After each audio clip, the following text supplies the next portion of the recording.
The human fleet appeared at the edge of the Nexus Prime system like ghosts materializing from the dark. No one in the galaxy had expected this. No species had ever dared to attack the capital world of the Galactic Council. Admiral Frank Williams stood on the bridge of the flagship Terra's Wrath, watching the massive space stations and defense platforms that surrounded the alien capital. The planet below was home to billions of aliens from dozens of species. It was the center of galactic civilization. "Sir," reported his navigation officer, "we've arrived exactly where planned. The alien Grand Fleet is still 3 hours away from reaching Earth." Williams nodded. While the aliens had sent every ship they owned to destroy humanity's homeworld, the humans had traveled directly to the heart of their empire. It was a move so bold that no alien military planner had even considered it possible. The human fleet consisted of 200 vessels, each one representing 20 years of secret development. These weren't the defensive ships that had fought in the Sol system. These were weapons of war designed for one purpose: to show the galaxy that humanity would not be destroyed. Captain Ben Clark commanded one of the most advanced ships in the human fleet. The Retribution carried technology that could manipulate space and time itself, creating tactical advantages that no alien species had ever imagined. "All ships, this is Admiral Williams. Remember, we're not here to destroy their world. We're here to make them understand that attacking Earth was a mistake they'll never make again." The Galactic Council's defense fleet moved to intercept the human ships. Over 500 alien vessels, representing the home guard of the most powerful civilization in the galaxy. They had never lost a battle defending Nexus Prime. The battle began unlike any conflict in galactic history. Human ships didn't charge forward like the aliens expected. Instead, they seemed to dance through space, appearing and disappearing using technology the aliens couldn't understand. Captain Clark's ship demonstrated humanity's most shocking advancement: the Retribution. Folded space around itself, appearing behind enemy lines, while simultaneously attacking from 3 different positions. The aliens found themselves fighting an enemy that existed in multiple places at once. "Impossible," gasped the Nexus Defense Commander. "How can one ship be in 3 locations?" The answer was something no alien species had ever developed. Humans had learned to manipulate the basic structure of reality itself. While aliens focused on bigger weapons and stronger shields, humans had changed the rules of combat entirely.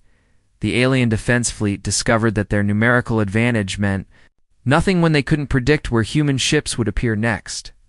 Every alien strategy was countered by technology they didn't understand, and tactics they couldn't follow. Chairman Telvin watched the battle from the council chambers, his ancient face showing shock for the first time in centuries. How did they get here so fast? "Our Grand Fleet just left for their system 3 hours ago." The answer came from his science advisor. "Sir, the humans appear to have developed instantaneous travel. They can cross the galaxy without using traditional faster-than-light methods." This revelation terrified the Council more than the military defeat. If humans could travel anywhere in the galaxy instantly, no alien world was safe from retaliation. The battle turned when the Council activated their ultimate weapon. Hidden beneath Nexus's prime surface was a device capable of destroying entire star systems. It had been built over thousands of years as the final defense of galactic civilization.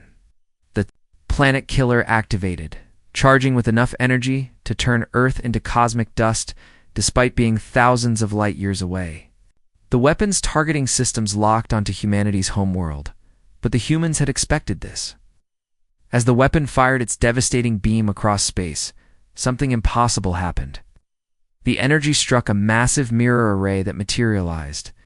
Around Earth, the beam was reflected back along its own path, traveling across the galaxy in seconds.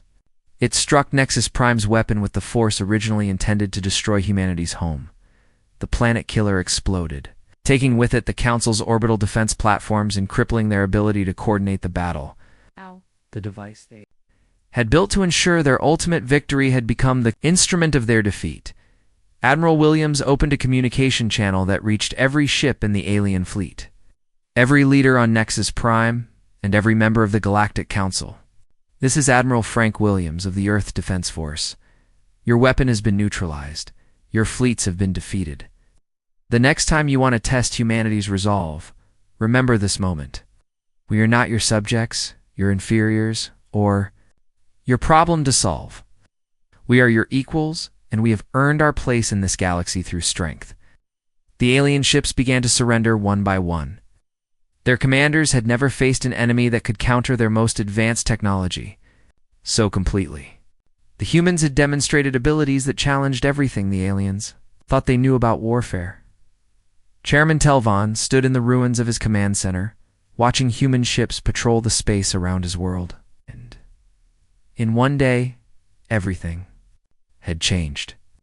The species they had dismissed as primitive had proven themselves capable of striking at the very heart of galactic power. Captain Lisa Morgan's ship landed on the main docking platform of Nexus Prime. She had been chosen to represent humanity in the negotiations that would follow.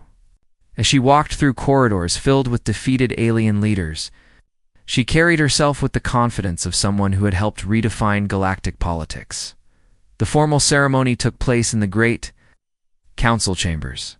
For the first time in the Chamber's history, a human stood at the center podium, where only the most powerful alien species had been allowed to speak. Dr. Patricia Lee, Earth's new ambassador to the Galactic Council, addressed the assembled representatives. She was a diplomat, not a soldier, but she spoke with the authority of a species that had just proven its strength. "My species has one thing to teach you," she said. "We don't hold grudges against those who learn from their mistakes. Is big enough for all of us, as long as everyone remembers that Earth is our home and we will defend it." The Galactic Council voted unanimously to grant humanity full membership with all the rights and privileges of the founding species. It wasn't a gesture of friendship, it was a recognition of reality. Chairman Telvin personally signed the treaty. That officially ended hostilities between humanity and the Galactic Council. As he handed the document to Ambassador Lee, he spoke quietly. "Your species has taught us that age does not always bring wisdom. We will not make the mistake of underestimating humanity again." The human fleet departed Nexus Prime as peacefully as it had arrived. They left behind a galaxy that would never again dismiss a species based on assumptions about their capabilities. Back on Earth, Admiral Carter stood in her command center, watching the last human ships return home. The war was over, but everything had changed. Humanity was no longer an isolated species hoping to be left alone. They were a galactic power, and the entire galaxy knew it. Dr. Lisa Hamilton could not sleep. For 3 nights, she had been working in her lab, trying to understand the alien technology the Council had left behind. What she found in their database made her sick to her stomach. The files were hidden deep in the alien computer systems, but Lisa was smart and patient. She found records of 7 other worlds that had joined the Galactic Council. Each planet had the same story. First contact, promises of peace, offers of new colony worlds, then nothing. The species simply disappeared from all records after their evacuation. Lisa pulled up the file on the Kepler species. They had been artists and musicians known across their solar system for their beautiful songs. The Council had promised them new worlds where their music could reach the stars. The last entry in their file was dated 50 years ago. It simply said, "Integration complete." The Vega civilization had been builders and engineers. They had created floating cities that moved with the wind. The Council had offered them planets where they could build even greater wonders. Their file also ended with "Integration complete," dated 30 years ago. Lisa found similar records for 5 other species. All had been promised better lives.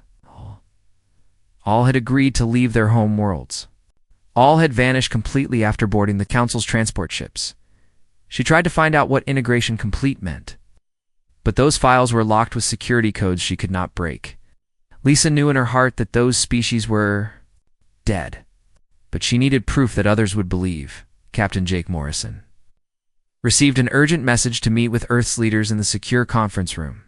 When he arrived, he found President Karen Wells, General Patricia Wells, and several other top officials. They all looked worried.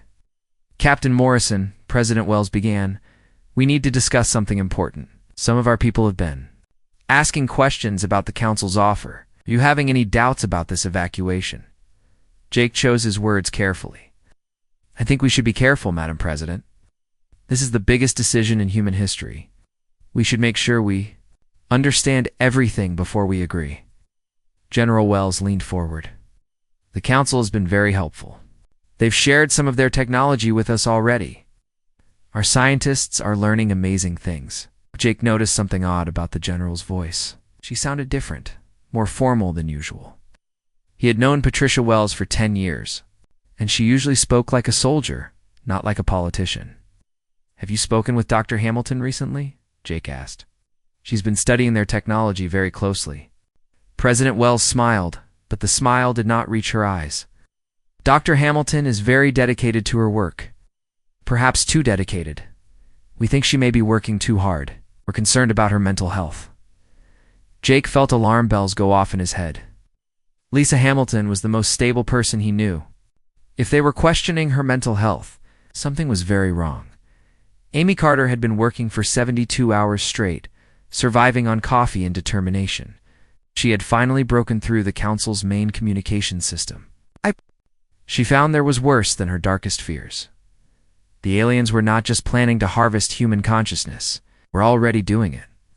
Amy found records of 12 humans who had been taken to the council ship for cultural orientation over the past 2 weeks, according to the alien files. The orientation process involved scanning human brains and testing how easily human consciousness could be transferred. One name on the list made Amy's heart stop. Commander Alex Rodriguez had been her friend since training academy, had volunteered for the cultural exchange program, excited to learn about alien civilizations. According to the files, its orientation had begun 3 days ago. Amy looked deeper into the system and found something that gave her hope. The process was not instant.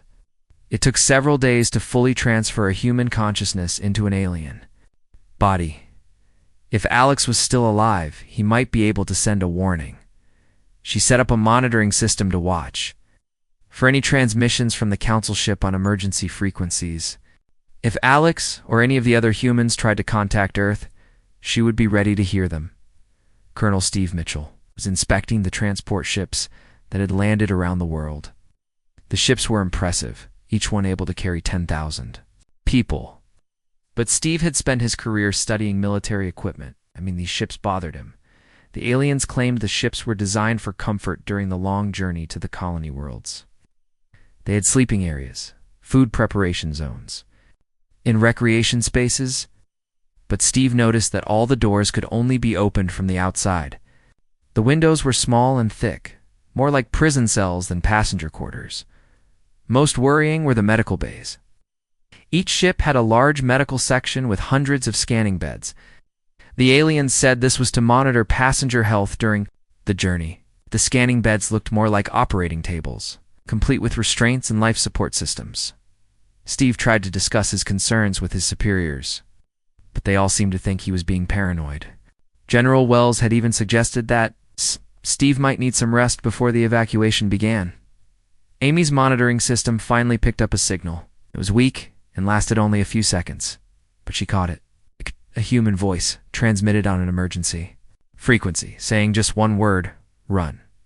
The signal was cut off immediately, but Amy had been able to trace its source. It came from the council ship, from the section marked as Cultural Orientation Center in the alien files. Amy knew she had to act fast. She began sending coded messages to Captain Morrison, Dr. Hamilton, and Colonel Mitchell. She could not use normal communication channels because she suspected they were being monitored.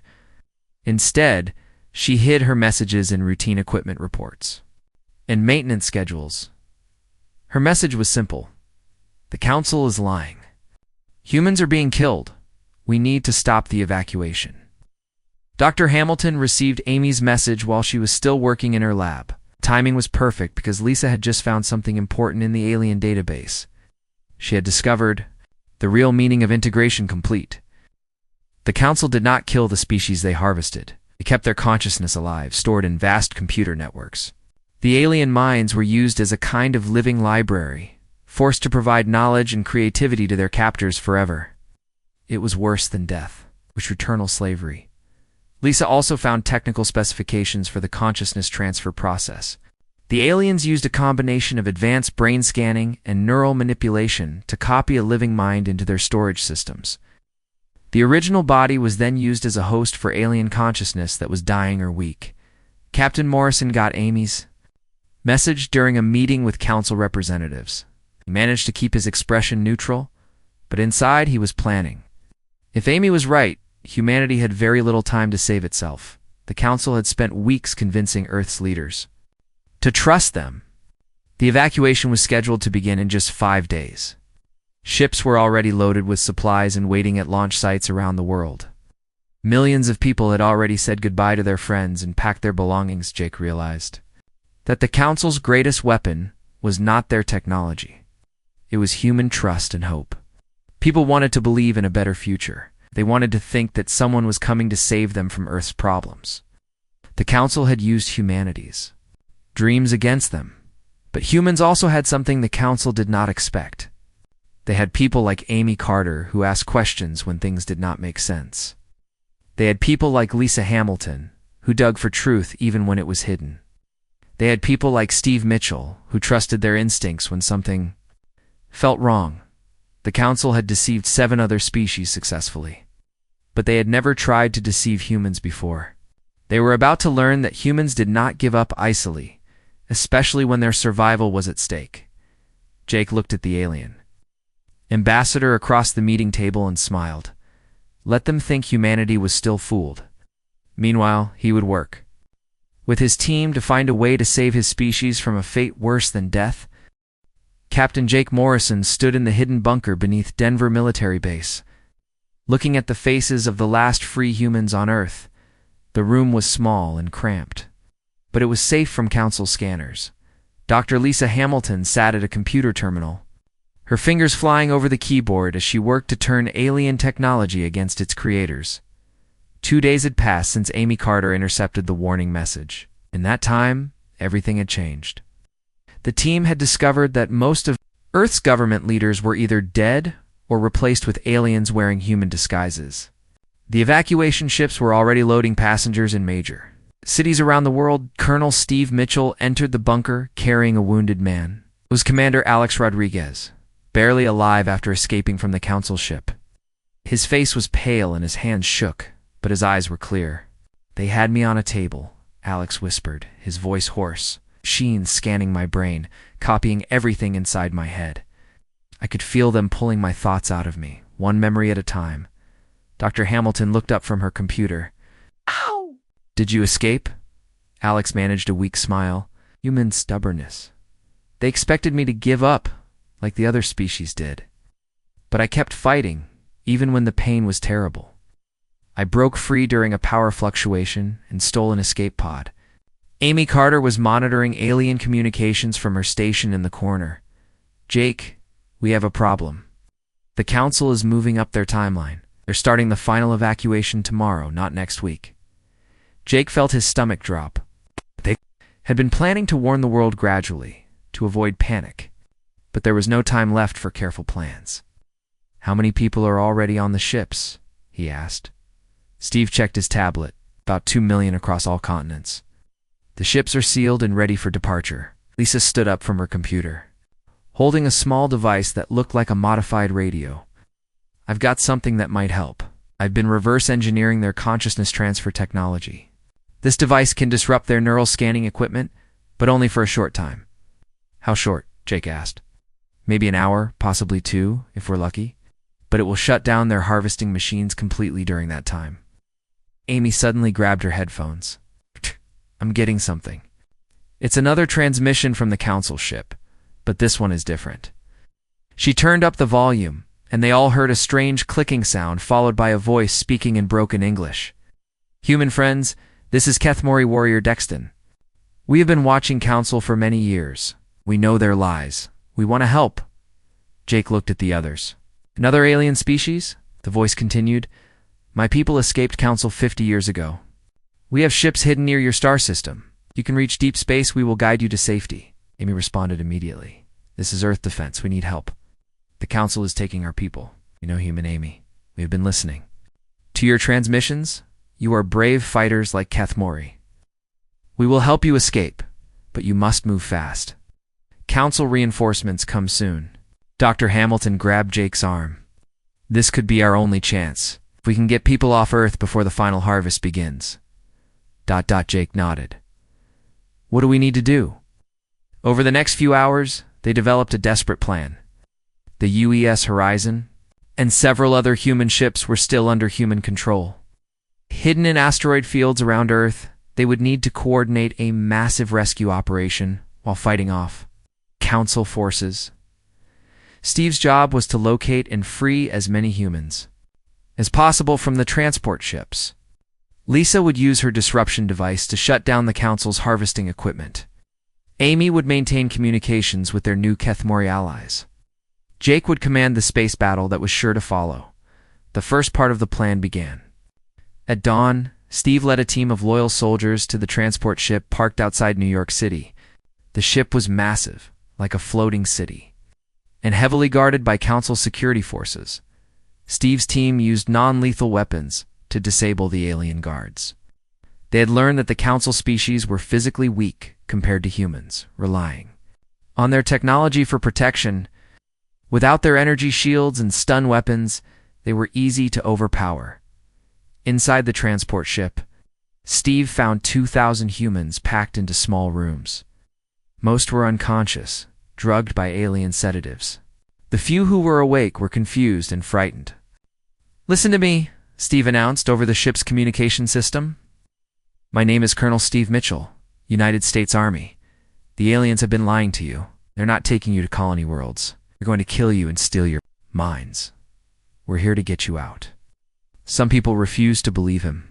They had trusted the Council's promises and did not want to think they had been deceived. But others remembered the strange behavior of government officials in recent weeks. They began to help Steve's team wake up the drugged passengers. Meanwhile, in space, Jake was preparing the UES Horizon for battle. The ship had never been designed for combat, but Lisa had installed alien weapon systems that she had stolen and modified. They would not be enough to fight the entire Council fleet, but they might buy enough time for the evacuation. Dr. Hamilton activated her disruption device from the Horizon Science Lab. Immediately, they could see the effects on the Council ship orbiting Earth. Its lights flickered and strange energy patterns began flowing across its hull. Amy received a message from the alien ship. "Human vessel, you will stop your interference immediately or face destruction." Jake opened a communication channel to respond. "Council ship, this is Captain Morrison of the UES Horizon. We know what you really are.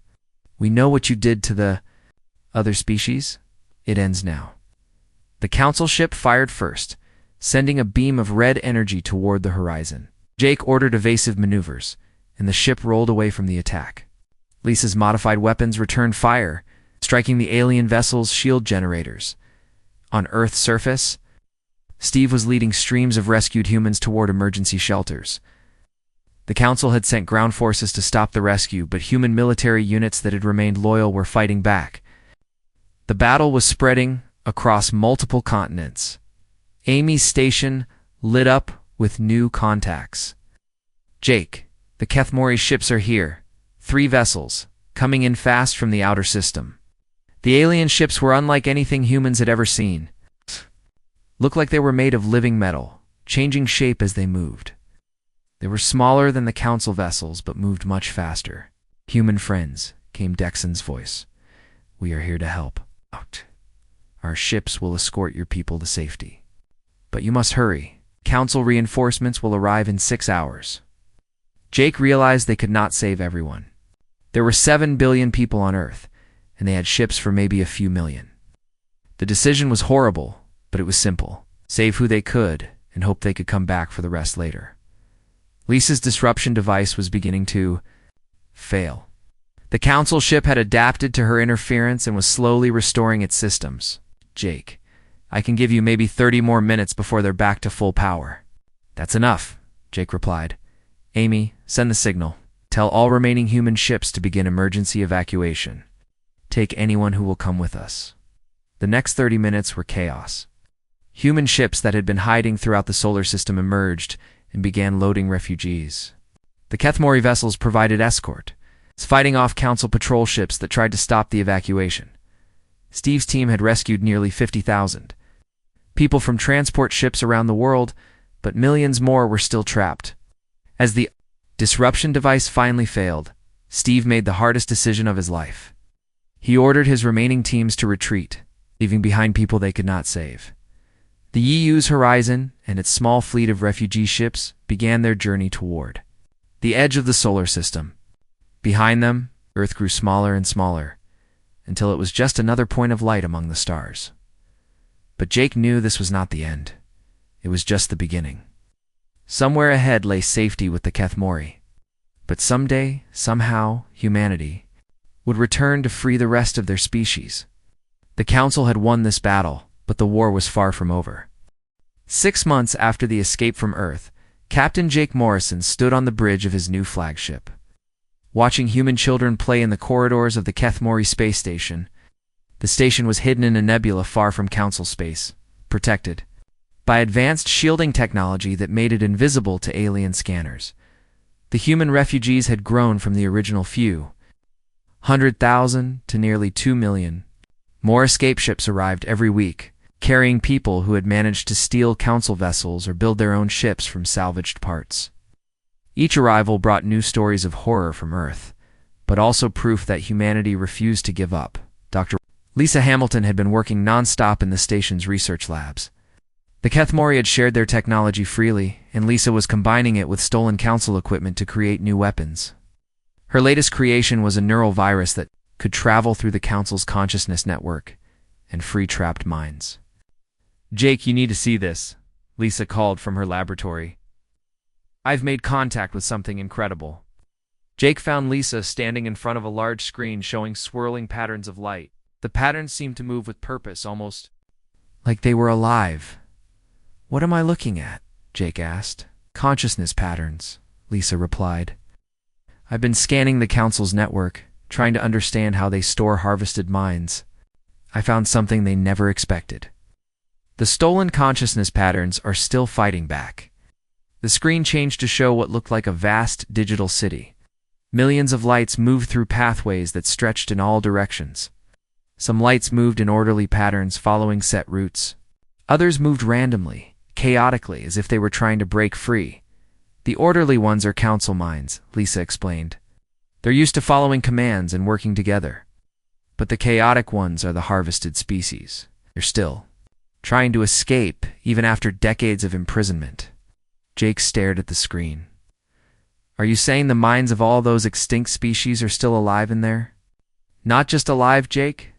They're angry. They've been waiting for someone to give them a way to fight back. Commander Amy Carter had been promoted to head of intelligence for the human resistance. Her job was to coordinate with other species that were fighting the Council. In the past 6 months, she had discovered that the resistance was much larger than anyone had imagined. Amy entered the command center where Jake and Lisa were meeting with Dexon, the Kethmori warrior who had helped them escape Earth. Beside him stood a new figure, tall and graceful with skin that seemed to shift between different colors. "Jake, I want you to meet Elder Veltar of the Zeftai," Amy said. "Her people have been hiding from the Council for over 300 years. The Elder spoke in a voice like wind chimes. "We have watched the Council's expansion for centuries, waiting for the right moment to strike. Your species may be that moment, Captain Morrison." Jake was confused. "What makes humans so special? We're just one species among thousands." Elder Veltar smiled.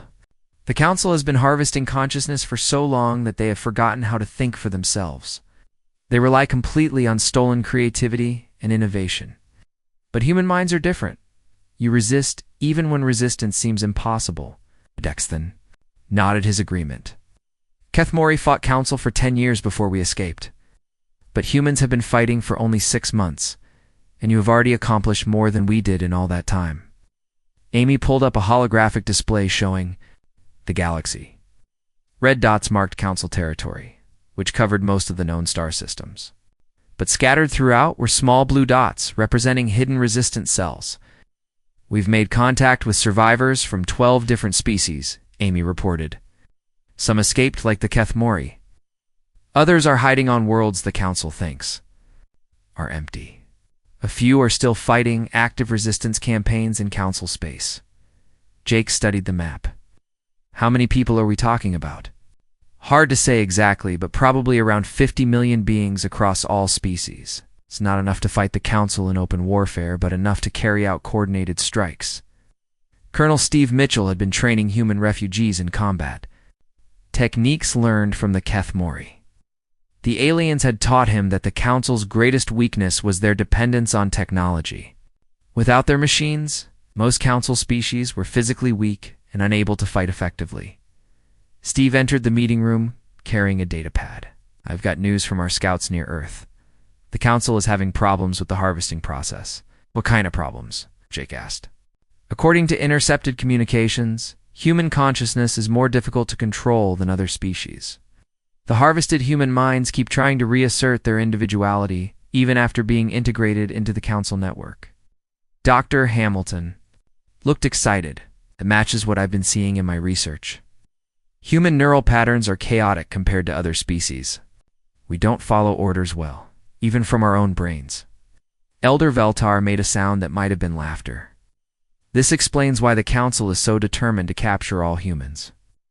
They need your creativity, but they cannot fully control it. This creates a weakness we can exploit. Jake was beginning to see the outline of a plan. What if we could turn that weakness into a weapon? Lisa nodded eagerly. I've been working on that exact idea. My neural virus is designed to amplify the natural resistance of harvested consciousness. If we can introduce it into the Council network, it could cause a cascade failure. Amy brought up another display showing the Council's central facilities. We've identified 3 major consciousness storage centers. If we could hit all 3 simultaneously, we might be able to free millions of trapped minds. Dexton studied the tactical display. This would require coordinated attacks across multiple star systems. Very dangerous. Many resistance fighters would die. But if it works, Steve said, we could cripple the Council's ability to function. Without their harvested consciousness, they lose most of their knowledge and creativity. Jake looked around the room at his team. 6 months ago, they had been running for their lives. Now, they were planning to attack the most powerful force in the galaxy. It should have seemed impossible, but somehow it felt right. There's something else, Amy said. Our intelligence suggests that the Council leadership is starting to panic. They've lost control of Earth, and now they're facing resistance from species they thought were extinct. They're making mistakes. Elder Veltar's skin shifted to a deep blue color.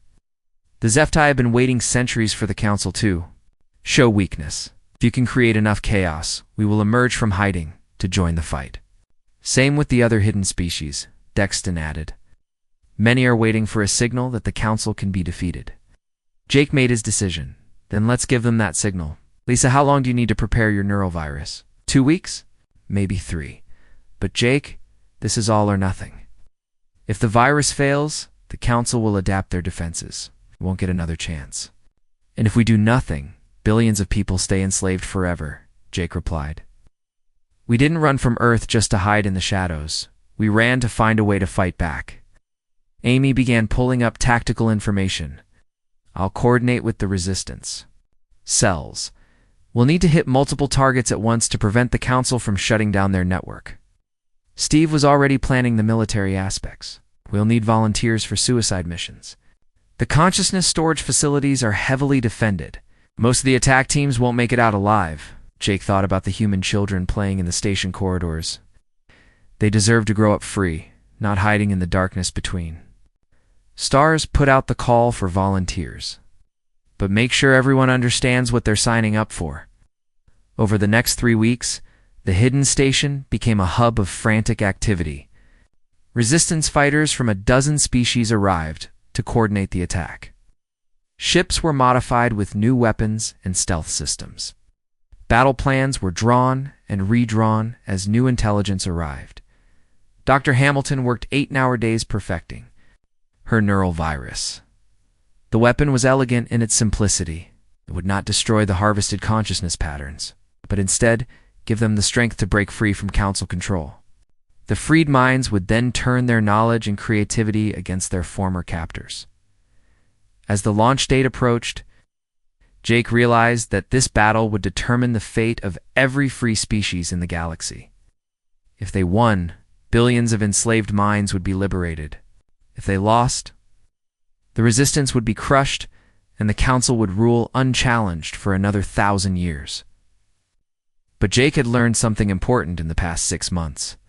Humanity's greatest strength was not their technology or their weapons. It was their refusal to accept defeat, even when defeat seemed certain. The Council had made one crucial mistake when they decided to harvest human consciousness. They had underestimated how dangerous it could be to steal the minds of a species that never knew when to quit. Captain Jake Morrison stood in the airlock of his ship, watching the stars through the small window. In 3 hours, the largest coordinated attack in galactic history would begin. Ships from 15 different resistance species were moving into position around 3 Council strongholds. Jake's target was the largest consciousness storage facility. Located in the heart of Council space, Dr. Lisa Hamilton was in the ship's medical bay, preparing herself for the most dangerous part of the mission. She would have to allow herself to be captured and connected to the Council's consciousness network. Only from inside the system could she release the neural virus that would free millions of trapped minds. "Are you sure about this, Lisa?" Jake asked as he entered the medical bay. Lisa looked up from the modified harvesting equipment she had built. The machine looked like the ones the Council used, but Lisa had reversed its function. Instead of stealing consciousness, it would protect her mind while she traveled through the alien network. "I'm scared," Lisa admitted, "but someone has to do it. The virus needs to be released from inside their system, and I'm the only one who understands how it works." Commander Amy Carter was coordinating communications from the bridge. Her screen showed dozens of resistance ships moving toward their targets. Each group would attack at exactly the same time, preventing the Council from shutting down their network before the virus could spread. "All teams report ready," Amy announced. "We have 30 minutes until the attack begins." Steve Mitchell was leading the assault team that would fight their way to the Consciousness Storage Center. His soldiers were a mix of humans and Kethmori warriors, all volunteers who knew they probably would not survive the mission. "Remember," Steve told his team, "our job is to get Dr. Hamilton to the central processing unit. Once she's connected to their network, we hold the position until the virus does its work. No matter what happens, we don't let them disconnect her." On the other side of the galaxy, Elder Veltar was preparing her own attack. The Zepti had hidden ships throughout Council space for centuries, waiting for this moment. Now, they would emerge from the shadows to strike at Council military bases, while the resistance hit the consciousness facilities. "Today, the long hiding ends," Veltar told her fleet commanders. "Today we reclaim the galaxy from the parasites, who have stolen so much from so many." The attack began with perfect coordination. Resistance ships dropped out of hyperspace around all 3 Council strongholds simultaneously. The Council forces were caught completely off guard. They had been hunting scattered refugee ships for months, never expecting a coordinated assault. Of this size, Jake's ship, along with 50 others, engaged the Council fleet protecting the main consciousness facility. The battle was fierce, with energy beams and missiles filling the space around the massive alien station. The Resistance ships were smaller and faster, but the Council had superior firepower. "Amy, get me a clear path to the station," Jake ordered. As his ship shook from enemy fire, Amy worked frantically at her controls, coordinating the attack to create an opening. Kethmori's Squadron 7 moved to intercept those Council destroyers. Human Wing 3 target their shield generators. The Resistance fleet fought with desperate courage, knowing that failure meant the end of freedom for countless species. Ships exploded around them. The survivors pressed forward toward their goal. Steve's assault team launched from Jake's ship in small attack pods, racing toward the Council station through the middle of the space battle. Their pods were too small for the Council's main weapons to target effectively, but enemy fighters swarmed after them. "Incoming fighters," Steve announced to his team. "Hold on, this is going to get rough." The human and Kethmori fighters engaged. the council ships in a deadly dance among the asteroids around the station. Steve watched 2 of his pods get destroyed by enemy fire, but the rest made it through to the station's docking bay. Lisa's heart pounded as Steve's team fought their way through the station corridors. The council defenders were numerous, but poorly trained for ground combat. They relied on their technology, and when human weapons disrupted their energy shields, they fell quickly to superior tactics and determination. The Consciousness Storage Center was a vast chamber filled with thousands of glowing cylinders. Each cylinder contained the harvested minds of an entire planet's population. Lisa could feel the trapped consciousness reaching out to her as she approached the central processing unit. "I can hear them," Lisa whispered. Millions of voices, all crying for freedom. Steve's team set up defensive positions around the chamber, while Lisa connected herself to the alien machinery. The moment her mind touched the council network, she was overwhelmed by the sheer scope of their consciousness. Storage system. Lisa found herself standing in a digital representation of the network, surrounded by rivers of light that carried the thoughts and memories of conquered species. But among the orderly streams of council consciousness, she could see chaotic swirls where harvested minds were still fighting their captivity. "Can see you all," Lisa called out to the trapped consciousness. "I'm here to set you free," as she released her neural virus into the network, watching as it spread like wildfire through the digital pathways. Wherever the virus touched, the imprisoned minds began to break free from council control. In the physical world, the consciousness storage cylinders began to flicker and change color. Amy watched from the ship as similar effects appeared at the other 2 facilities under attack. The virus was working, but the council leadership was not helpless. As their network began to collapse, they activated emergency protocols designed to purge the entire system rather than lose control of it. "Lisa, you need to get out of there." Amy's voice crackled through the communication system. "They're trying to destroy the whole network." Lisa could feel the council's purge programs attacking her virus, trying to delete everything in the system, including her own consciousness. But she also felt something else. The freed minds were fighting back, using their combined knowledge and creativity to protect the virus and help it spread faster. "The harvested species are helping me," Lisa reported. "They're using their own knowledge against the Council's defenses." Across the galaxy, the effects of the liberation were immediate and dramatic. Council ships suddenly found their navigation systems failing as the harvested minds that ran them stopped cooperating. Space stations lost power as enslaved consciousness refused to operate their systems. Eltar's hidden fleets emerged from concealment to attack confused and disorganized council forces. The Zeftai had been planning this moment for centuries, and they struck with devastating precision at council military installations. Jake watched through his ship's scanners as the consciousness storage facility began to shut down.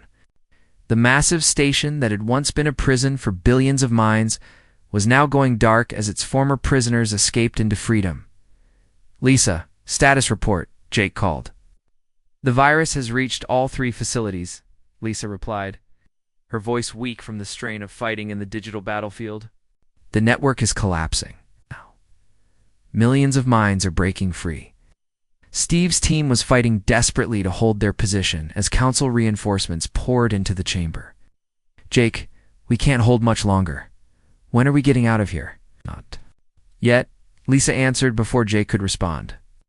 "I need to make sure the virus spreads to their backup systems. If even one storage center survives, they can rebuild everything." Ami's screens lit up with new contacts all across the galaxy. "Jake, I'm reading massive power fluctuations from council space. Their entire infrastructure is failing." The liberated consciousness did not simply escape. They turned their stolen knowledge against their former captors, shutting down council ships, disrupting their communications, and revealing the locations of hidden facilities to resistance forces. Species that had been thought extinct for centuries suddenly reappeared, or consciousness downloaded into mechanical bodies, or sharing control of willing volunteers from other species. The galaxy filled with voices that had been silent for generations. Lisa finally disconnected from the network. Her mission complete. The neurovirus had spread beyond what she had ever imagined possible. Not only had it freed the harvested minds, but those minds were now actively fighting to prevent the Council from ever rebuilding their parasitic empire. Steve's team fought their way back to their escape pods as the station began to explode around them. The consciousness storage facility was tearing itself apart as its former prisoners used their knowledge of its systems to ensure it could never be rebuilt. Jake's fleet retreated from the battle zone as Council space erupted in chaos. Without their harvested consciousness to run their technology, the Council's military might collapsed almost overnight. Ships drifted powerless in space, and their communications network went silent. 3 days later, Jake stood on the bridge of his ship, watching as refugee fleets from dozens of liberated species began to gather. The galaxy had changed completely. Council's empire was broken, their leadership scattered, and their remaining forces in full retreat. Amy received a transmission from Earth. Jake, it's from Colonel Patterson, the resistance leader we left. Behind, Earth is free. The Council forces abandoned the planet when their ship stopped working. Dr. Hamilton recovered from her ordeal in the conscious.